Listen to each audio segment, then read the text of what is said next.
I'm a research technician with the Flats Ecology and Conservation Program, and along with Dr. Aaron Schultz, we advise the Bonefish group this semester.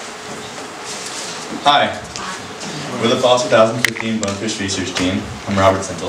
I'm Camden Reisinger. I'm Alex Owen. I'm Sam Polisano. And I'm Jonathan Charette. And our study is the responses of bonefish to multiple catch and release angling events. Bonefish inhabit the shallow flats of the Bahamian archipelago, specifically in waters less than 2 meters deep, and they're extremely ecologically important. As you can see in the photo, they're benthic feeders, which means that when they eat, they dig around in the sediment, which kicks up nutrients to be recycled into the water column. They provide an important food source for lemon sharks and barracudas, while also controlling populations of marine invertebrates such as crabs and shrimp. They're also targeted as a catch and release sport fish, particularly by fly fishermen, due to their powerful swimming abilities when hooked. This makes them extremely important to the Bahamian economy, supporting a $141 million fly fishing industry. Anglers would like to ensure the survival of the fish in order to protect this fishery. Previous studies have shown that bonefish, after capture, require a 6-hour recovery period to return to a normal physiological state. These results are very important because physiological disturbance and recovery periods can lead to high predation rates post-release, as high as 40% in areas with high predator densities. These studies recommended that in order to ensure survival of the fish after capture, anglers needed to minimize fight times and air exposure.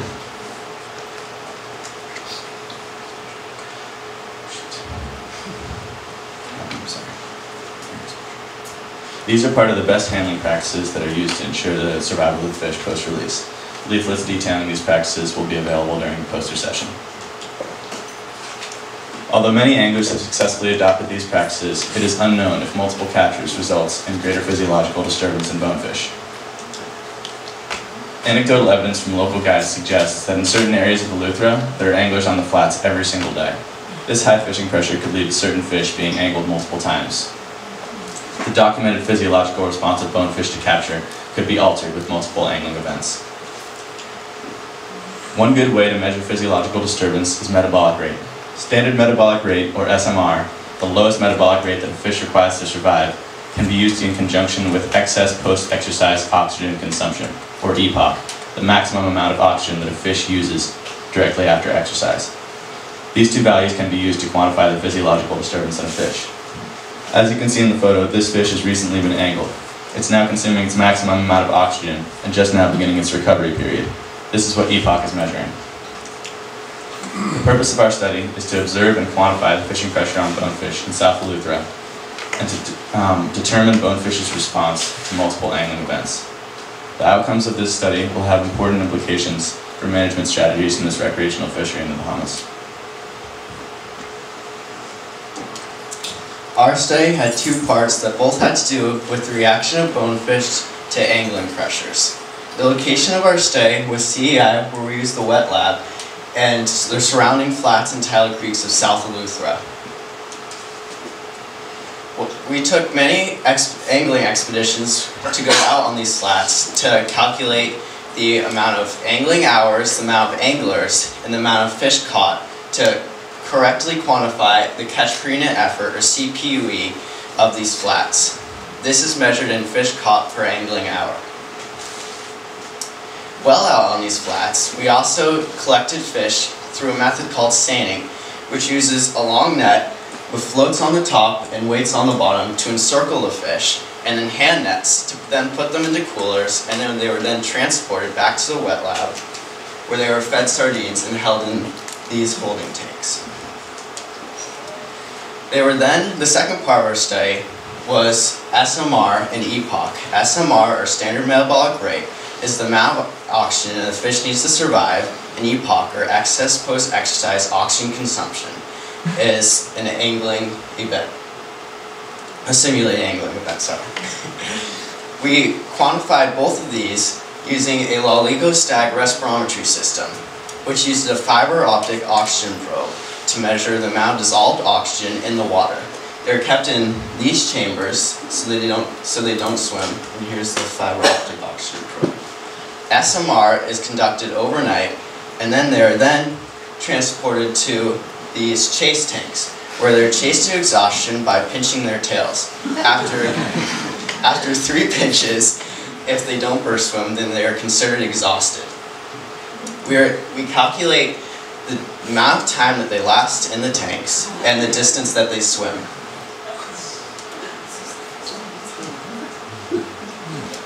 Epoch is then conducted for 6 hours and the highest data point is collected. This procedure is done 4 times over 12 days for each fish.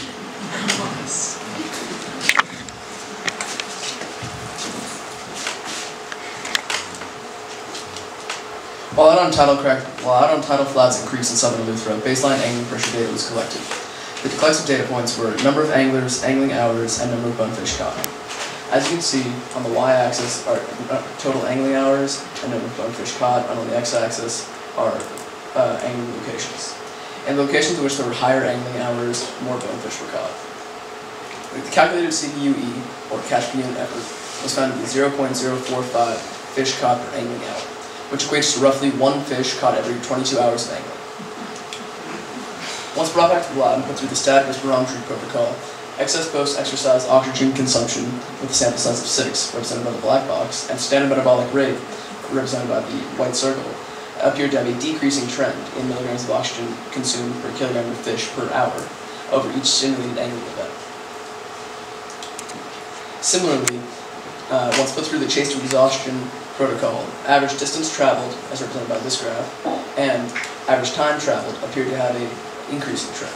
However, once a one-way repeated measures analysis of variance was run, the test showed that the results between epoch, SMR, average distance traveled, and average time traveled were not statistically significant.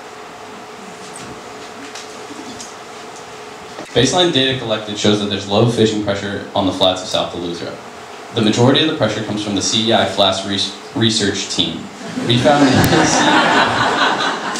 a CPUE of 0.045 fish caught per angling hour. This is equivalent to 1 fish caught every 22 hours of angling. To put this in perspective, it is not uncommon to catch 10 fish in 6 hours of angling on other islands in the Bahamas. One reason the fishing pressure is so low in South Eleuthera is because it's not the tourist season. A way to improve the study is to continue quantifying our data through the high tourist months, where there would be an increase in fishing pressure and experienced anglers on the flats. So as Alex previously said, there was no statistically significant change in SMR, epoch, or chase to exhaustion times. However, even though this is extremely significant, we had a very high standard error for all of our results. Now this is because we had an extremely low sample size. And in order to make our data more applicable to bonefish populations as a whole throughout the Bahamian archipelago, we need to increase our sample size and put more fish through the 2-week testing period. Additionally, our data help disprove common myths surrounding catch and release angling that state that as bonefish are caught successively with each catch and release angling event, they are hurt physically. Now, this is false in terms of physiological response over our 2-week testing period. However, it is unclear as of right now if there are behavioral effects of catch and release angling. This would be a very interesting further study because it directly affects our studies performed here. One behavioral effect that is really important to study is lure recognition.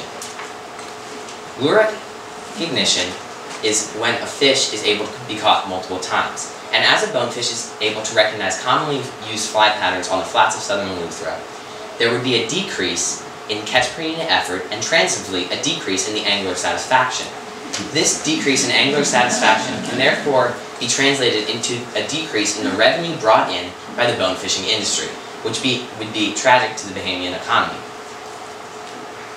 Other directions in which this study can go are we could possibly study effects of multiple catch and release angling events on spawning aggregations and migration of fish.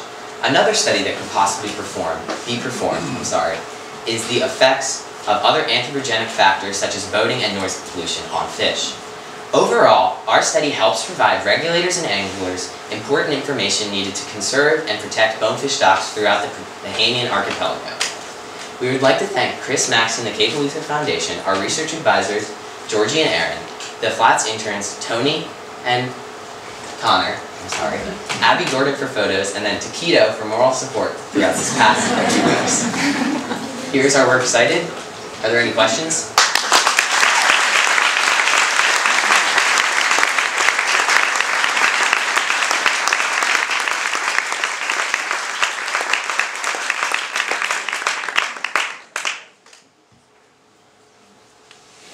how big would your study population need to be to get some statistical significance? That's a very good question. I'm sorry. The question is, how big would our sample size need to be to have statistical significance? And the answer is it would need to be around 12 to 20 fish between that number to have more application to the entire bonefish population. Do you have any thoughts on the difference between using fly versus live bait for catching bonefish? So the question was, do we have any thoughts on the difference between using flies or live bait? Well, bonefish are quite easy to catch with live bait because it is food, so pretty much every time the thought is that they will go for it and eat live bait as for a fly, where they can theoretically recognize that it's a fly and then not bite it anymore because it's not inherently attractive to them. I got a question. How long do bonefish, what's the average lifespan of a bonefish? The question was, what's the average lifespan of bonefish? I don't really know anyone. I was just thinking that, you're saying that when you bring them in, they're stressed, and is that affecting the interest in people that are bonefishing? And by the way, bonefishing is hard. They don't bite every time. It's very hard. It's not an easy fish. But aren't new bonefish going to come in that don't recognize and are going to be a little more fun to play with and easier to catch? So the question was, if there are as bonefish are developing and maturing and there's new populations coming in, if there's going to be new bonefish that haven't been caught before. More customer satisfaction. More customer satisfaction. So the answer to this question is that there's extremely high fishing pressure on some flats in northern Eleuthera right now, and it's common to see the same bonefish caught many days in a row. So while yes, as new bonefish grow and mature, they would initially not have been caught, it is probable that the bonefish, as they mature and grow older, that they will already have been caught. And that stress, will that affect their reproduction capabilities? Or, the stress of being caught in that, does that make the less bonefish be born because the ones that are being stressed maybe aren't reproducing? That's a really good question. So the question was, does this affect the reproduction of bonefish? Now this was a future study that we recommend to see how catch and release angling events affect spawning aggregations, or when the bonefish come together to reproduce as a whole in harbors such as No Name Harbor over by the marina. And as of right now we don't know this, but that would be a really good future study. The fishing tour guides that beyond technique, that location selection may have an impact on their future revenue, and as a corollary, is this of any interest at the moment to the Bahamian government in terms of regulation? Alright, so the question was, do guides know that pressures on certain flats are excessive, and does the government have any interest in this study? Alright, so guides are mainly people who are out there fishing those flats, so that they can usually tell that there's usually a lot of anglers on those flats during multiple days in a row. So they're usually the ones who are actually out there with clients fishing those flats, so they have a pretty good idea. And the government... And does that actually affect their do they change their favorite places accordingly? Well, I mean, that all has to do with lure recognition, so yeah, if the CPUE is low, really low, so they're only catching like one fish for 23 hours, then they're going to obviously change their favorite place because they're not catching as many fish there. So, I mean, it's kind of like preference for the guys, but usually they will change their spot once the CPU is low because of high fishing pressure. For example, sorry, just adding on that. For example, up in Savannah Sound, you used to be able to go and catch plenty of fish, but now anecdotal evidence shows that it's very, very difficult to catch fish there anymore. And in response to part of your question about the government, there's currently legislation that's I think being drafted right now about like how to maybe conserve the bonefish fishery better. So yes, it's definitely of importance to the government.